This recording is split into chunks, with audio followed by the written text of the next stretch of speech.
This is Tin Caps Baseball on 1380 The Fan and 100.9 FM. Welcome back, everybody, to Tin Caps on Deck, Tin Caps Big A Show, brought to you by Hoopy Insurance Services. Tin Caps back home after a 3-3 trip over to Cedar Rapids, Iowa. And them being home, we get to talk with the manager, Jonathan Mathews. And first and foremost, it was kind of an interesting week for you because not only did the team play at Cedar Rapids, but that's your home state. You got to do a little bit of traveling. I did. And we had I live, 2 hours and 15 minutes maybe from Cedar Rapids. And so Wednesday we had a noon game. So after the game, I went home and mowed my lawn, did some points with my wife, and then turned around and went back Thursday. And then I got to go home Sunday after the game also, and then cruised back in here to Fort Wayne late last night. An interesting series against the Kerners. 2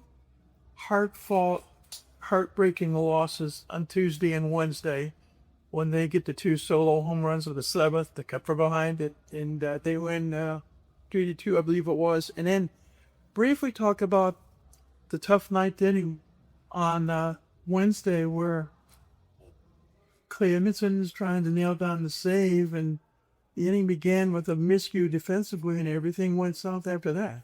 Yeah, that game, to be honest with you, was lost early on. I think we had bases loaded, 1 out, 4 times in the first 6 innings. It did not score. So I told both of a couple of the coaches going into that 9th inning, normally with Clay Edmondson as the baseball with the lead in the 9th inning, I told the guys it's usually start to bust. But I said I did not have a good feeling about this. This game should not be in this situation. And yeah, Clay did his job, got a ground ball if he mishandled, and then we kind of unraveled after that. So that one is honestly that was tougher for me even than the guy's kid hit a couple of homers back to back. That's going to happen, but I felt like that game we kind of gave away. You mentioned so many runners left on base. 17 runners left on base, franchise record for a regulation 9-inning game. Did you say anything to the team after that in terms of maybe guys start coming up with some big hits when we had the chance? Yeah, not after the game. The next day we had a little chat, and not so much about the execution. That's part of it, but just we missed some signs that night on offense. There was some baseball IQ stuff that I didn't think he did a very good job at. There's going to be nights where you don't drive runs in from third to less than 2 outs. It was in 4. I'm fortunate that we did it 4 times with the bases loaded that night. But yeah, we had a little chat the next day in the clubhouse, and I thought the attention to detail was way better the rest of the series. You made a change in the lineup going into that third game. You moved Kason Willis from the leadoff spot down to the 9 spot. And that was a genius move because he ended up going 9 for 22 in the entire series. But the offense got jump-started, with some big run innings. All of a sudden, 11-3, 12-3. The final game was 11-8. What was the major difference from games 3 through 6 as opposed to 1 and 2? Well, even, the game that we left all the guys on base, I think we had 12 hits or 13 hits or something like that.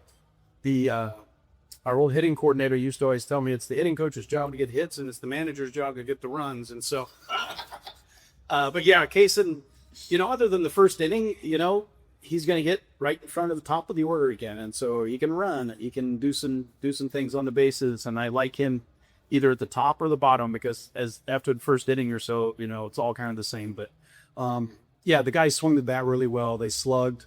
Some guys had a nice series for us. And to be honest, Jay Cunningham, who had been one of our better hitters, kind of was a little ouchy going into the series, so he had a few days off. I DH'd him the last couple of days, and I'm going to give him the day off to kind of make sure he can move around and get back in the outfield tomorrow. But without one of our bigger bats in the lineup for the most part, I thought the guys swung bats really well. You also got not 1 but 2 excellent starts. Personal Montgomery for the 3rd week in a row goes 5 scoreless. And what can you say about Cash? I mean, how he retires the first 13 batters he faces, is up to hit. And the only base runner he allowed in 5 innings, a tie his career high with 9 punch-outs. Well, you the performances by those two guys, and if that doesn't fire up the team, I don't know what does. Yeah, Cash was, I think, he was named the Midwest League Pitcher of the Week, and I can't imagine that Carson was too far behind. I don't know how the voting or view that goes, but yeah, both of those guys were outstanding. Cash had his Invisa fastball again, really good changeup, and then his slider I thought was good that night, which sometimes I think his changeup is his best second-minute pitch, but that night his slider was really good also. So, and then Carson is bulldog. He just competes, and he's going to get through 5 innings one way or another. And you always feel good when you have those two guys on the mound. You split the series with Cedar Rapids after having won series, 2 series up. Before that, you're 12-6 in the last 18 games, 1 game below 500. You're back at home, and you're taking on Davie, a surprisingly Dave Dragon team who is second in the East, 3 games ahead or 4 by 6.5 games behind Great Lakes. Quick thought on what this series with the Dragons looks like. They always have, Cincinnati, every year that I've been here in Fort Wayne, you always have good arms. They run.